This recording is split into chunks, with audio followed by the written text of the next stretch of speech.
professeur Idriss Abou-Tajdine, directeur du Centre national pour la recherche scientifique et technique, mais aussi membre de l'Académie Hassan de sciences et techniques, de l'Académie des sciences africaines et de l'Académie des pays en voie de développement. Merci, monsieur le professeur. Donc, d'après votre exposé qui était vraiment très clair, vous avez bien élucidé tous les problèmes qui entravent au développement de la recherche dans notre pays. Et justement, vous avez marqué dans l'une de vos figures là, donc à partir de 2003, que ça commençait à décliner un tout petit peu.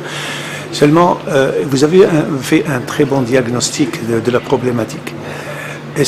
Ma question est la suivante. Est-ce que vous avez déjà entrepris une certaine stratégie pour contrecarrer, enfin, pour aller à l'avant, pour améliorer le développement de la recherche dans notre pays? Très bien. Il y a deux niveaux. Il y a des niveaux d'action qui sont au niveau national, au niveau du gouvernement, et il y a des niveaux qui sont au niveau du CNRSC. Donc, nous avons commencé au niveau du CNRSC de mettre en place un certain nombre de mesures qui permettent d'abord d'améliorer un petit peu l'existant et de mettre en place des actions qui sont capables de permettre des sauts qualitatifs donc, de la recherche scientifique nationale. Et au niveau donc, du gouvernement, au niveau national, je pense que M. le ministre et Mme la ministre ont pris conscience de ces difficultés qui entravent la recherche, sont en train d'y apporter, de travailler pour y apporter des solutions adéquates.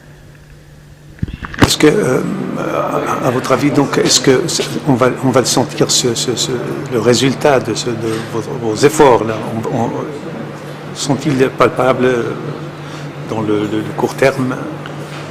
Il faut qu'on arrive. Donc, vous savez, je ne vous apprends rien en vous disant que tous les pays, même en période de crise,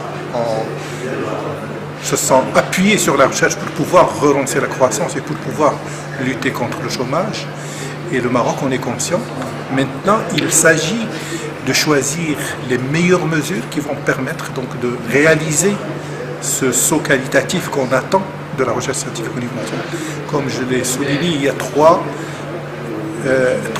blocages importants. Il y a le blocage de la mobilisation des ressources humaines. Il faudrait qu'on puisse prendre les mesures nécessaires. On a commencé à le faire pour pouvoir donc mieux mobiliser nos ressources humaines sous toutes leurs formes, l'enseignant-chercheur, le doctorant, le postdoc qui n'existe pas encore, le Marocain résident à l'étranger.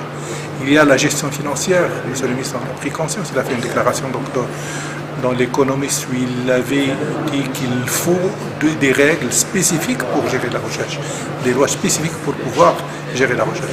Et puis la fragilité des structures, nous sommes en train d'y travailler tous, les universités, le CNRS, le ministère, nous sommes en train de travailler pour améliorer, donc développer une meilleure infrastructure et avoir une meilleure structuration de la recherche scientifique. Merci beaucoup, monsieur le professeur.